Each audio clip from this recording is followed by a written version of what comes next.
The teams in the 1994 College World Series broke the record for most home runs with 29.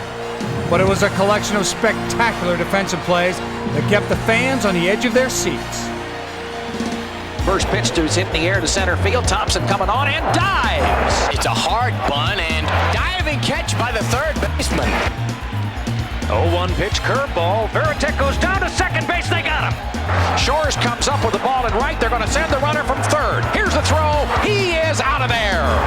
Hey, there's a fly ball to left. The McGonigal's going back, and he's still going back. At the track, he goes in the air. He dives. He makes the catch. Byers hits this one down the left field side in foul territory, chasing it and making a sliding tremendous catch. Here's a pitch on the way and a shot to right field. Fullerton coming in, dives and makes a catch. Left-hand batter waits, hits it up the middle on the ground. It is backhanded by the second baseman Hernandez, who flips the ball to the shortstop. Hensley pops this one, foul territory. On the right field side, tough play for the first baseman, but a great catch. There goes Skybird, the attempted bunt throw to second, and the runner is out, right on the money. Pitch swung on, ground ball hit to short. Be an easy play for the shortstop Metcalf. The throw pulls the first baseman off the bag. Pitch on the way. Fastball line drive into center field. There goes Glass over to get it. He dives. He made the catch. For 10 days in June, all eyes focus on Rosenblatt Stadium, where the best 8 teams in college baseball assemble for a double elimination tournament to decide the nation's champion. When it comes to pure competition, played with vigor and enthusiasm, nothing surpasses the College World Series. As the series' popularity skyrockets, growth is expected to continue as fans are captivated by young men pursuing childhood dreams. Dreams fulfilled in '94 as 11 records were tied and 17 broken. As usual, 8 schools with rich baseball tradition fought their way through regional competition to battle for college baseball's crowning goal in the 1994 NCAA College World Series. This highlight show is brought to you by Wilson, maker of the official ball for NCAA baseball championships.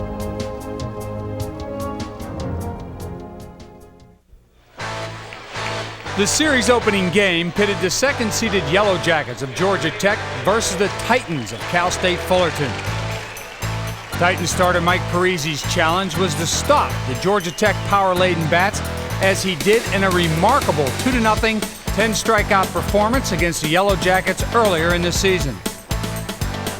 Instead, it was Tech starter Brad Rigby who would steal the show and post identical numbers. The game moved into the 5th inning before a scoreless tie was broken. 2 singles and a hit batsman loaded the bases for Georgia Tech, and Parisi promptly walked Nomar Garcia-Parra on 4 pitches for a 1-0 Yellow Jacket lead. 2 innings later, sophomore DH Michael Sorrow led off the 7th by smashing a Parisi fastball into the Rosenblatt bleachers for his first home run of the year and a 2-0 Georgia Tech lead. The 2 runs weren't much by Georgia Tech standards, but it was more than enough for Rigby. The junior right-hander dominated the Titans, allowing just 4 balls out of the infield. Rigby finished off Cal State Fullerton with his 10th strikeout of the game. His 3-hit shutout accomplished what no pitcher had done to the Titans in 195 games dating back to 1991. And more importantly for Georgia Tech, kept them in a winner's bracket of the College World Series. 3rd-seeded LSU began defense of their crown in a Game 2 matchup against 6th-seeded Florida State. As the higher seed, the Tigers drew the unlucky assignment of facing pitching sensation Paul Wilson. Just a day earlier, the Seminoles' overpowering right-hander was the first player selected in the Major League Draft. In the early innings, it was LSU ace Scott Schultz who was unhittable. The winner of 12 consecutive games, the junior right-hander mowed down the first 13 Seminoles he faced without letting a ball leave the infield. Meanwhile, All-American second baseman Todd Walker, the MVP of the '93 College World Series, put the Tigers in front with a screaming solo shot in the 4th inning. Shortstop Russ Johnson followed with a single, and moments later, designated hitter Brian Wilson pounded an RBI double to right center field, giving LSU a 2-0 lead off the nation's top pitcher. But Schultz's magic came to an abrupt halt in the 6th. Junior college transfer Steve Nadeau ignited the Seminoles by leading off with a bullet to right center. He aggressively sped to third for a triple and later scored Florida State's first run on Jack Niles' RBI single.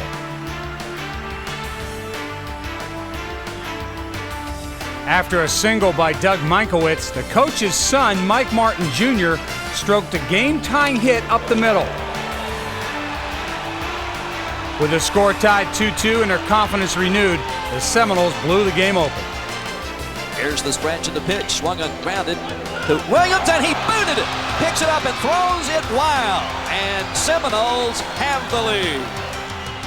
Here's the stretch by Schultz, and here's the pitch, swung on, hit into deep right field. It is way back, and it is up against the wall in one hop, a ground rule double. It is a 4-2 ball game. Runners at second and third. Here's the stretch by Schultz. And here's the 3-1 pitch. Swung on, and there is a base hit into left field. And 2 more runs will score. It is a 6-2 ball game. When the dust cleared, Florida State had batted through their lineup, scoring 6 runs on 6 hits in the 6th inning. Despite giving up a run in the 7th, Wilson's 95-mile-an-hour fastball kept the Tigers caged for the remainder of the game. The Seminoles prevailed 6-3, and so too did the dominance of future star Paul Wilson. Game 3 pitted top-seeded Miami against ace-seeded Arizona State. The Hurricanes were this year's top seed because of pitching and defense, but it was those same 2 elements that propelled the Sun Devils in the first leg of their race for a national championship for Jim Brock. ASU scored an unearned run in the 2nd inning, then took charge in the 4th. With Jacob Cruz on second via a walk and steal, cleanup hitter Todd Cady hammered a drive over the center field wall. The Mideast Regional MVP was continuing his power surge, and the Sun Devils led 3-0. 1 out later, first baseman Damon Lemby found the same spot, with little help from Miami center fielder Bruce Thompson. It was 4-0 Arizona State, and the rest was handled by junior right-hander Billy Neal and solid defensive play by the Wildcats. Here's the payoff pitch. Strike 3 called. Caught him looking. Oregon hits first pitch to his hit in the air to center field. Thompson coming on and dives and makes the catch. Great play. The pitch on the way. Ground ball to short. Benton gets it. Gets to his feet. Throws him out. ASU stopper Noah Peary got the final 6 outs as the six-pack champs completed a near-perfect first-round victory.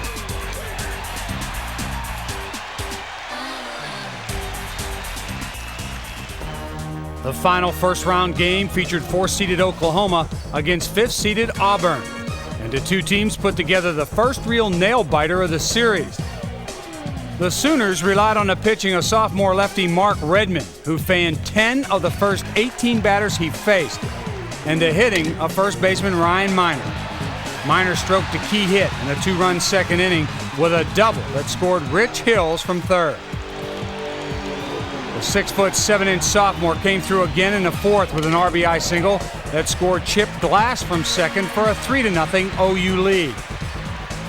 In the OU half of the 7th, the Sooners stretched their lead to 4-0 when Darvin Traylor hammered a double to right center field.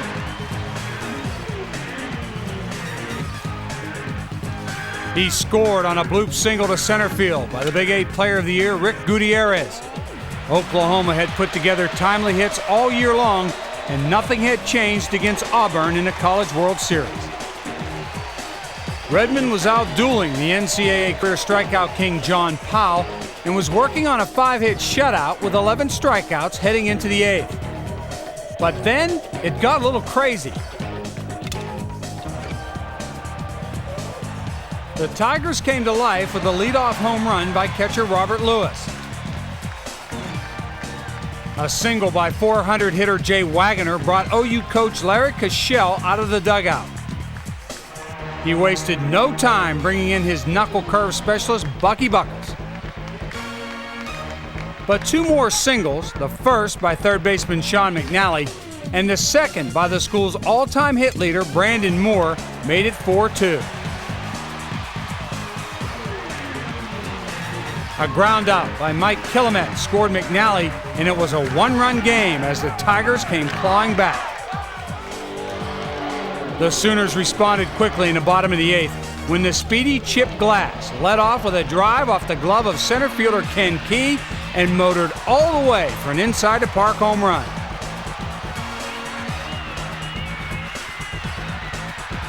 That gave Oklahoma some breathing room at 5-3. But in the ninth, with runners on second and third, Buckles unloaded a wild pitch that scored pinch runner Russell Wittenberg, and it was 5-4 with a tying run at third base. But the second of two consecutive ground balls, the shortstop Rich Hills, ended it. The Tigers had made a gutsy comeback, but it was the Sooners who captured the thriller.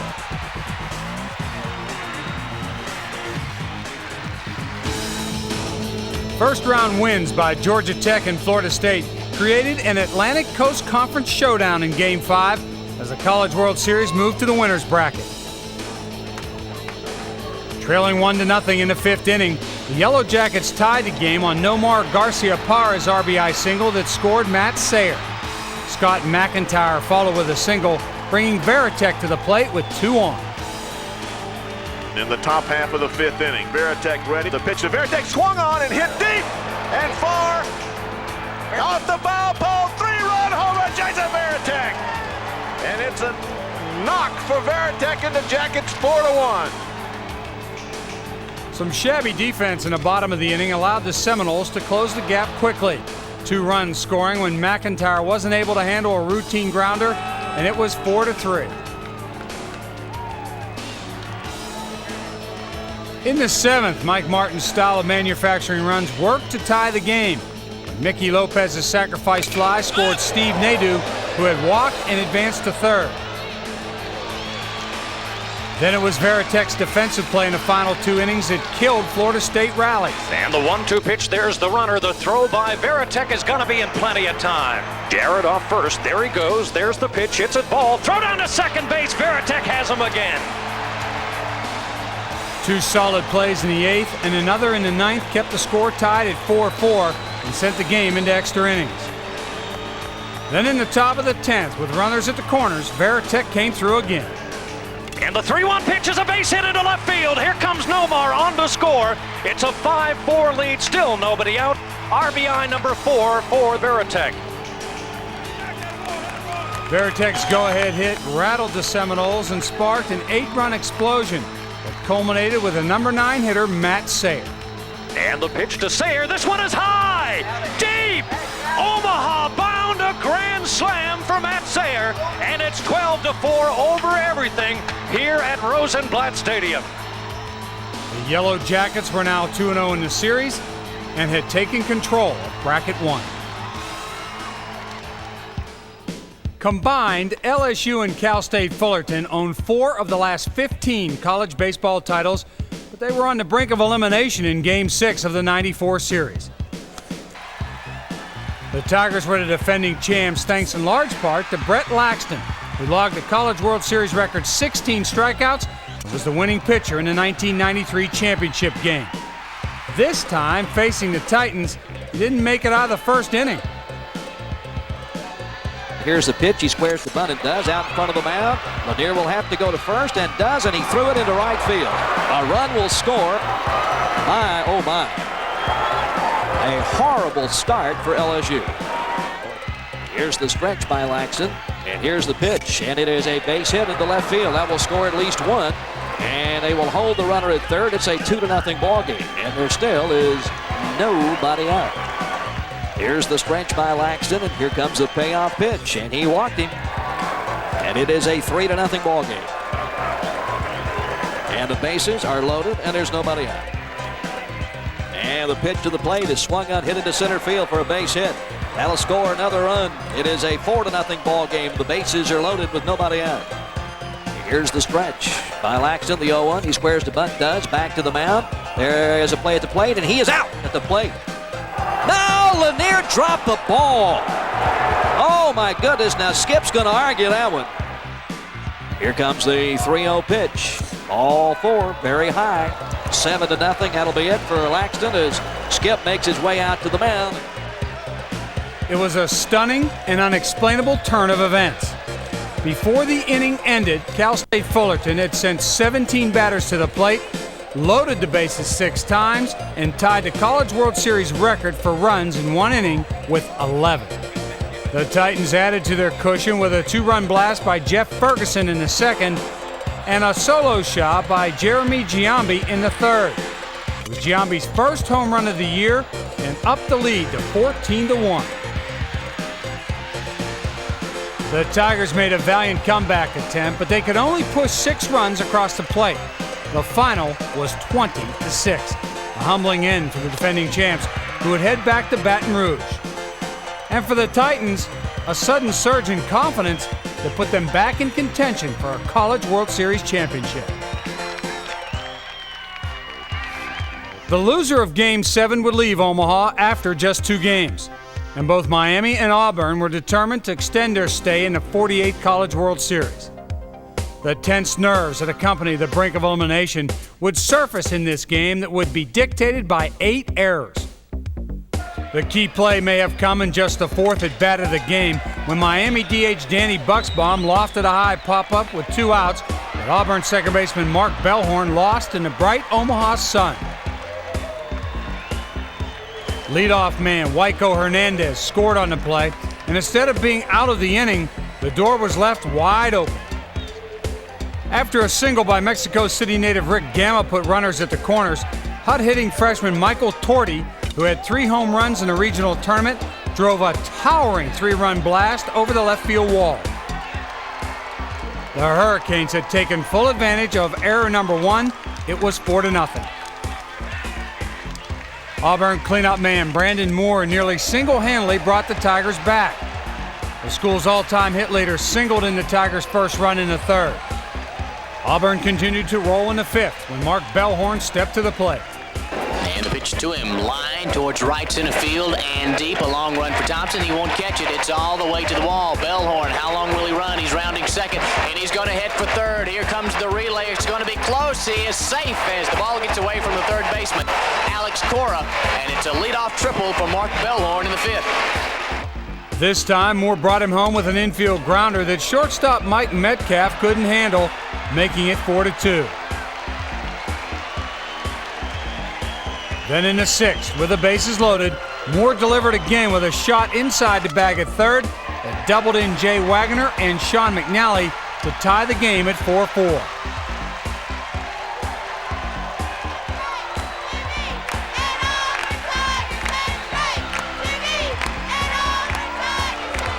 The Hurricanes answered right back in the top of the 7th. With 2 on and 2 out, Bucksbaum drilled a double to right center that scored Mike Metcalf and Bruce Thompson.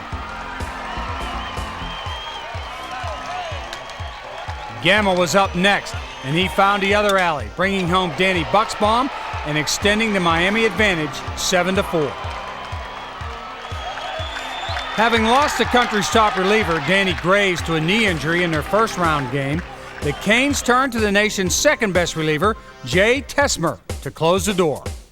Tesmer displayed his 0.99 season ERA in the 9th, dispatching the Tigers in order to preserve the 7-5 triumph.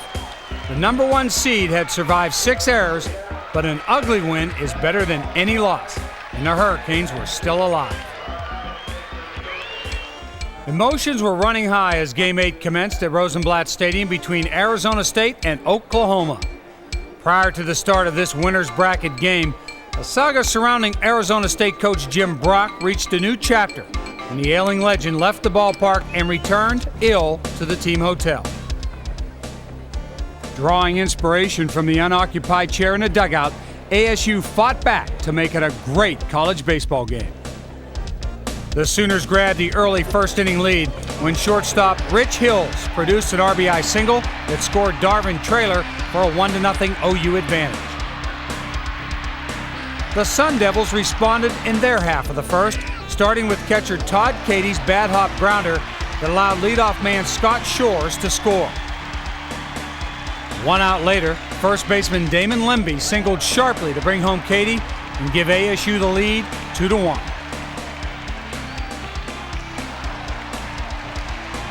In the top of the second, the pendulum swung back to the Sooners. Big Ryan Miner smoked a double down the right field line that was sandwiched between 2 walks. And with the bases loaded, Arizona State freshman pitcher Kaipo Spencer walked trailer to tie the game at 2-2. Next up was the OU leader, Rick Gutierrez, who put the Sooners ahead with a sacrifice fly that was deep enough to score Miner. The Sun Devils tied it again in the bottom of the third when OU starter Kevin Lovinger unloaded a wild pitch that scored six-pack Player of the Year Jacob Cruz. With the game tied 3-3 after 3, this College World Series contest turned into a game of missed opportunities and a defensive struggle. The 2-2 pitch. Fly ball left field. McGonigle's got a bead on it and a chance to make a play at the plate. He makes the catch. Here comes the throw to the plate. It is there. He is out. And he did it again. Unbelievable. McGonigle did it again. The stretch. The pitch on the way. Fastball line drive into center field. There goes Glass over to get it. He dives. He made the catch. McGonigle and Glass thrilled the Rosenblatt crowd, each saving at least 3 runs for their respective clubs. The Sooners and Sun Devils posted zeros through the remainder of the 9 innings, as this classic duel now pitted 2 relief aces, OU's Bucky Buckles and ASU's Noah Peary. As the game moved to the 10th, Peary avoided near disaster by striking out Javier Flores to end the inning with the go-ahead run on third base. But in the 11th, again with the go-ahead run at third, it was clutch-hitting senior Rick Gutierrez who came through with another sacrifice fly. Dustin Hanson, who had walked as a pinch hitter, scored the big run as Oklahoma finally broke the deadlock. The brilliant Buckles ended 3 perfect innings of pressure-packed relief work with his 4th strikeout. The Sooners prevailed 4-3. Both teams were still in contention, but for now, Oklahoma had surged to the forefront. With both teams recording 1 win and 1 loss thus far in the College World Series, Florida State and Cal State Fullerton collided in Game 9 to determine who would advance to meet Georgia Tech and who would go home. It was another do-or-die confrontation at Rosenblatt. 2 walks and a hit batsman loaded the bases for designated hitter Colby Weaver in the Seminole first, and he placed a lazy fly perfectly in right field, scoring Doug Minkowitz for a 1-0 lead. FSU shortstop Link Jarrett followed with an opposite field double to score Mike Martin Jr., and it was 2-0. Then center fielder Steve Nadeau knocked one back to the mound that was enough to score Weaver, and Florida State quickly had established a 3-0 advantage. The Titans pulled to within 2 in the second.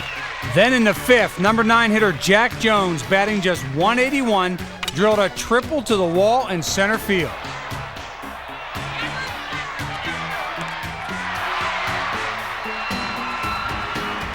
Moments later, he came home on a sacrifice fly by freshman Mark Kotze.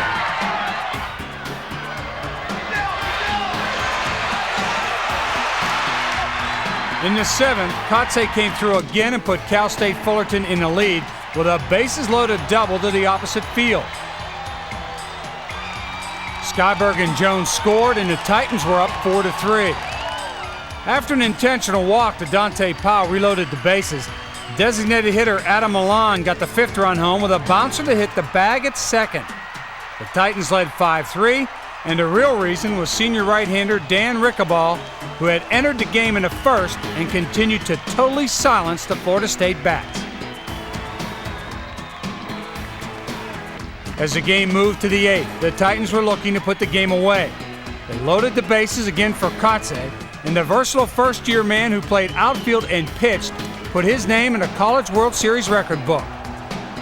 A grand slam, tying the tournament record with 7 RBI, and bringing true another prediction by Titan ball boy Marco Martelli, who called the team's previous 20-run game. The fired-up Titans led 9-3 and were on their way to another rout. Catcher Brett Hemphill added a solo home run in the ninth for good measure, and Cal State Fullerton hit double digits for the second straight game. It was a remarkable day for Mark Kotze and Dan Rickaball, who finished the game with 8 1/3 innings of shutout relief.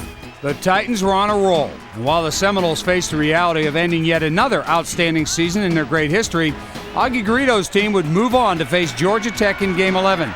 The winner would advance to play for the national championship. Game 10 was an elimination showdown between Miami and Arizona State, as Sun Devil coach Jim Brock would go for career win number 1100. But he wouldn't be there.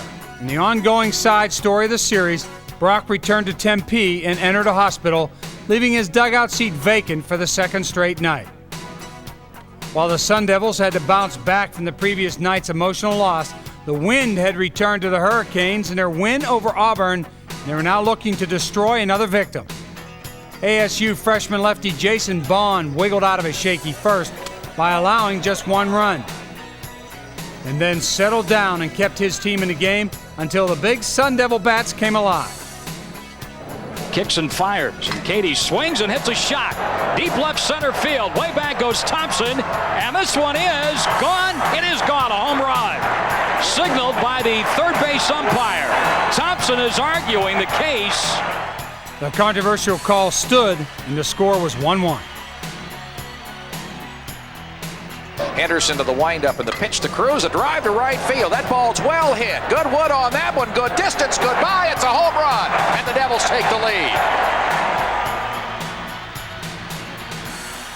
The 3-0 pitch on the way to Antone Williamson. He hits a drive to deep right field. Good wood. Good distance. Goodbye. Home run.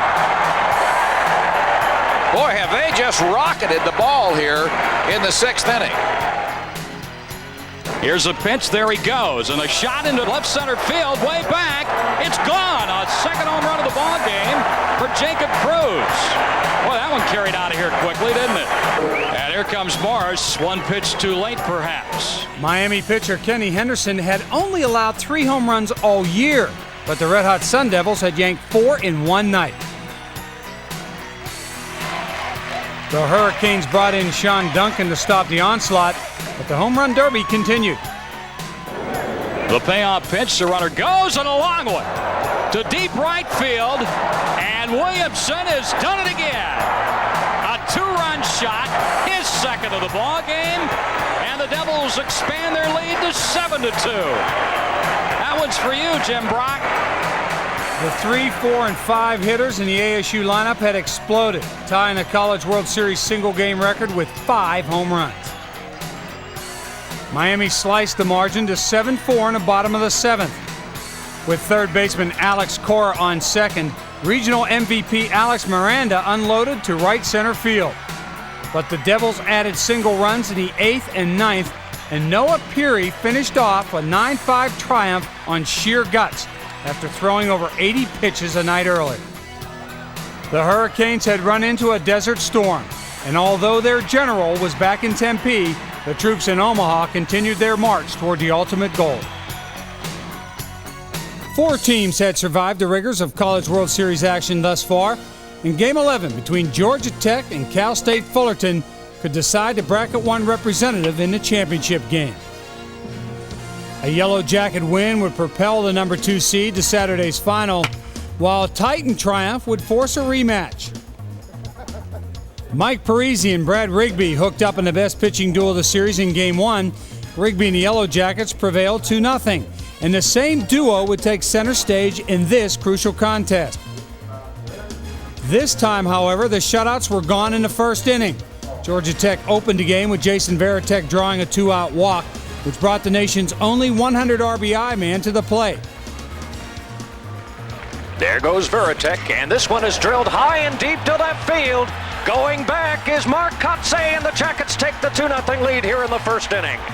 RBIs 101, 102, and a nice even number of 20 for home runs for Jay Payton.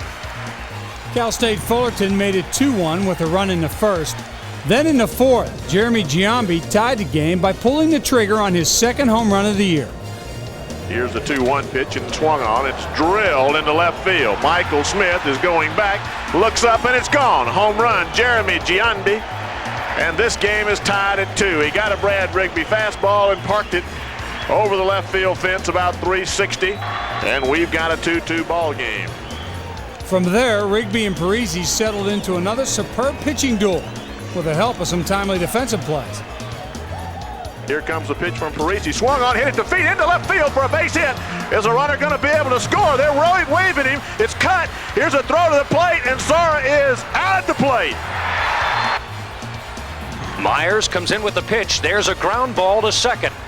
Myers to Nomar. McIntyre to Nomar. Over at first for the double play. That's it. We go to the 11th.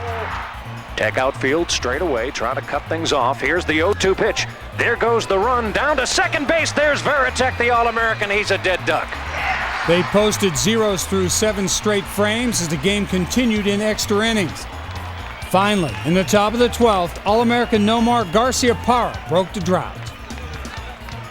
There's Nomar, drives this one high and deep, and left field gone for a home run, and the Yellow Jackets take the lead 3-2. Another postseason ding-dong for Nomar Garcia-Parra, with his dad Ramon and younger brother Michael sitting behind the Tech dugout, and they're going crazy, as are about 250 other Yellow Jacket family and supporters. In the College World Series, great players come to the forefront, and Nomar Garcia-Parra showed why he's among the elites. In the bottom of the 12th, gutsy Dante Powell led off with a hit to right center that was booted by Matt Sayer. Sore hamstring and all, Powell motored to third.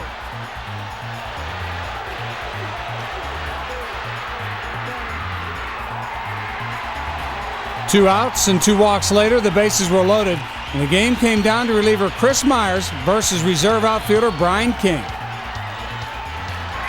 And this one is into center field. Jay Payton has the beat, has the ball, and the Jackets go to the national championship round on Saturday. It was Tech's second extra inning victory of the series, and while the lessons of competition are sometimes hard to swallow, this time it was the Yellow Jackets' turn to enjoy the spotlight. They were going to the big dance. Game 12 pitted the Oklahoma Sooners and Arizona State Sun Devils for the second time in the '94 College World Series, this time for a chance to play for the national championship. The Sooners were looking to stay undefeated and set up a title matchup against Georgia Tech. For the Sun Devils, the first loss to OU put them in a must-win situation. The Sooners put the pressure on early by scoring 4 runs in the first 3 innings. Senior Chip Glass got things started in the second. Here's the pitch. There's a fly ball to right field. Shore's going back. That one's got good wood on it. That one's got good distance on it. That one's gone. It's a home run. Glass's second home run of the College World Series, his 5th of the year. And the Sooners lead it 2-0. Then in the third, with Rick Gutierrez on third, it was Glass once again who came through with an RBI single that extended the lead to 3-0. Third baseman M.J. Mariani continued the hit parade.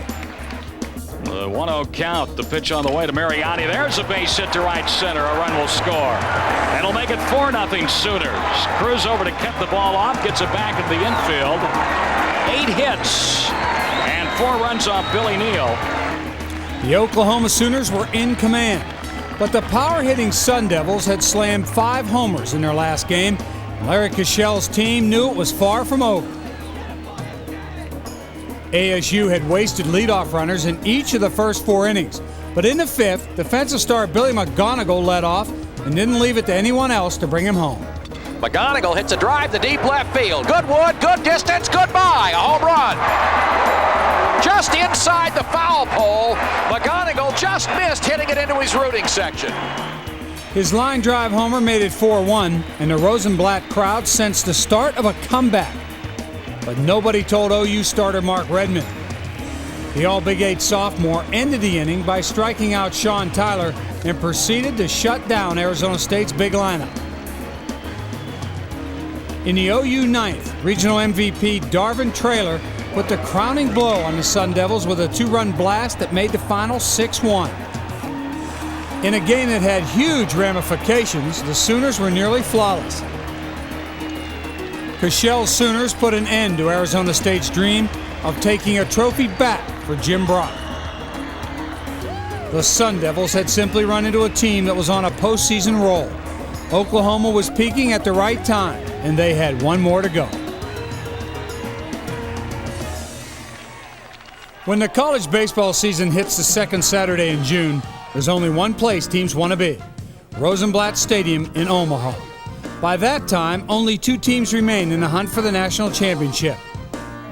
In 1994, those 2 teams were the ACC's Georgia Tech Yellow Jackets and the Big Eight's Oklahoma Sooners, 2 clubs that had ripped through the College World Series with unblemished 3-0 records. Georgia Tech was the highest scoring team in the country, but they were winning in the World Series because of pitching, allowing just 4 earned runs in 31 innings. Now, in their first ever appearance in Omaha, they were in the title game. Oklahoma had put every phase of their game together in the postseason: an impressive regional sweep in hostile Texas territory, including a 2-game sweep over the hometown Longhorns for the trophy. Head coach Larry Cashell believing this team was the most mentally tough and focused group he had ever coached. The Sooners wasted no time in putting pressure on the Yellow Jackets. Leadoff hitter Eric Thomas opened the OU first with his first hit of the series. Then senior Darvin Traylor, whose incredible performance in the regional was a major reason Oklahoma was in Omaha, rocketed a hit into the right field corner for a triple, scoring Thomas with the game's first run. Team spark plug Rick Gutierrez then directed a grounder to the right side of the infield to score Traylor. It was quickly 2-0 Oklahoma. Georgia Tech relied on a long ball throughout the season, and leadoff home runs in the next 2 innings tied the score. And the lefty comes into Veritek. He powers this one high and deep and gone.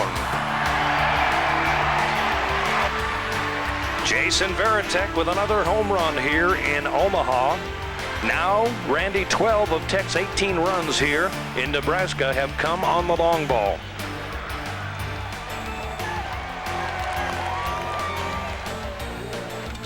Nomar goes after this one like Veritek and joins Veritek in the home run derby, and we're tied at 2. Randy, I think the same fan got another souvenir. Well, again for Georgia Tech, 13 of their 19 runs scored here in Omaha have been via the long ball. The Sooners charged back in the fourth with the help of some poor Georgia Tech defense. Right fielder Matt Sayer misplayed Rich Hill's drive to lead off the inning. After Chip Glass singles and steals second, third baseman M.J. Mariani, who was in the hospital until 4 a.m. with stomach problems, came through with a perfect Sooner prescription. Maybe looking in for some signs. Here's the pitch, and it's a line drive, base hit right up the middle. 1 run will score. Here comes the throw from Payton. It is safe at home plate, and Veritek is furious. Veritek, the catcher, is furious, says that he got him on the hand, and I got to tell you, Herb, I thought he did. And Danny Hall is just furious with home plate umpire Dick Runchie, but he'll walk away, and 2 runs have scored here. The Sooners were up 4-2 as Georgia Tech tried to put the controversial call behind them. But another Tech error and a bunt single by catcher Javier Flores brought up Eric Thomas with 2 on and 2 out. Here's the 2-1 pitch. This one is looped into left field. On the way is Smith, and he makes a diving catch. No, he drops the ball. A run scores. He dropped it in fair territory. It's a 5-2 game for Oklahoma. A walk to Traylor loaded the bases and brought reliever Chris Myers into the game, but the senior walked in a run and hit Hills with a pitch for another. It was a breakthrough inning for Oklahoma. The OU Flags were flying proudly with a 7-2 lead. The game moved into the 6th inning, which would prove critical in these 2 teams' quest for the title. With the bases loaded, the Yellow Jackets' versatile sophomore Michael Sorrow stepped to the plate. Well, here's Michael Sorrow, who had an insurance home run A week ago yesterday against Cal State Fullerton. Goes after this one, a line drive down the left field corner. Here comes one. Here comes two. Danny Hull will hold up the runners. It's now 7-4. Second and third, still one down as the Yellow Jackets try to get back into the ball game. Before the game, Larry Cashel said he wanted to stay alive for 5 innings and bring in relief sensation Bucky Buckles. That's exactly what he got, and in came the record-setting knuckleball specialist. Georgia Tech was 1 hit away from closing to within 1, but Buckles got 2 quick outs to end the threat. Then in the Sooner half of the inning, singles by Traylor and Gutierrez started another OU rally and brought big cleanup man Damon Minor to the plate. Ball club is up 7-4 with 1 out here. Runner going, and a well-hit ball down the right field side. If it stays fair, it's gone. It is way, way out of here. A 3-run home run for Damon Minor, and the Sooners get the 2 back plus add 1 more. Minor's tremendous slam awed the single-game record crowd of 21,500 at Rosenblatt Stadium and gave the Sooners a 10-4 lead that was all but insurmountable. 1 out later, senior center fielder Chip Glass, who would later be named a College World Series Most Outstanding Player, sent another souvenir to the right field bleachers, his 3rd home run of the tournament. The Sooners were unstoppable.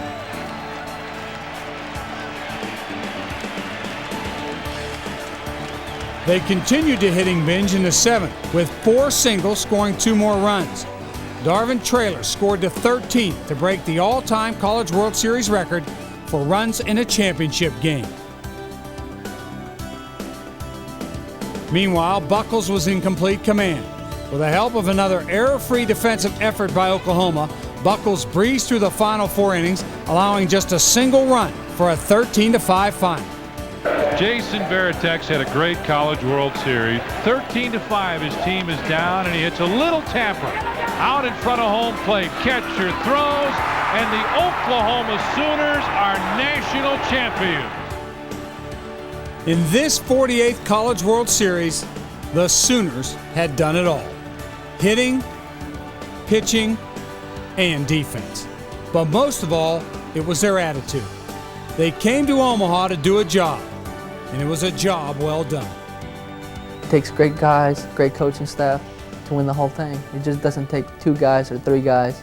It takes 25, 30 guys with the coaching staff. My dream was first just to play Division I baseball. I never thought that'd come true.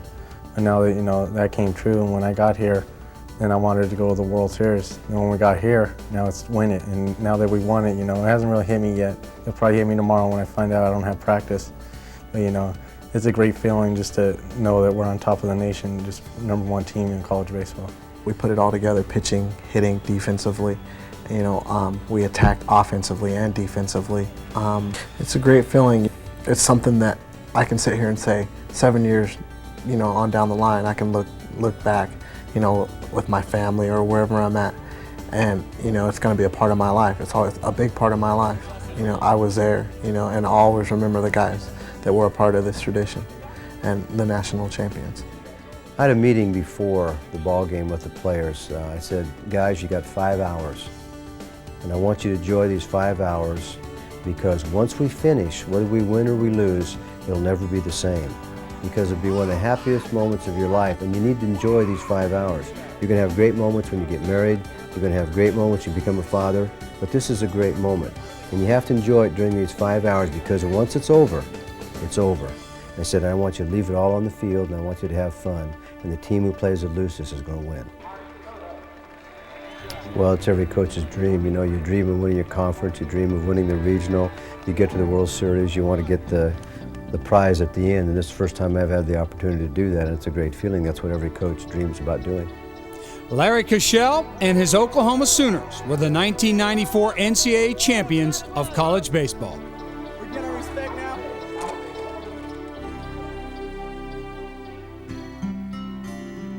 When discussing the greats of collegiate baseball coaches, one name always comes to mind: Jim Brock of Arizona State. Brock's list of accomplishments during his tenure in the Valley of the Sun is impressive. As ASU's baseball coach for 23 seasons, Brock's teams won 1,100 games and his winning percentage was a stellar .714. Brock's Sun Devils won national championships in 1977 and 1981, and they made 13 College World Series appearances. Brock registered 22 winning seasons in 23 years. He was named National Coach of the Year 4 times, won 5 six-pack titles in the league's 15-year history. He was named Six-Pack Coach of the Year 5 times. He reached 500 wins in less than 9 years and 1,000 wins in less than 20 years, the second fastest to do so in history. But Brock's contributions go far beyond his on-field accomplishments. The holder of a doctorate, nothing was more important to Brock than education, which was seen in his hands-on approach to academics. Brock's passion for Arizona State University and the players he coached and sent on to be productive citizens and professional ball players stood out for over 2 decades. This passion will continue as long as college baseball is played.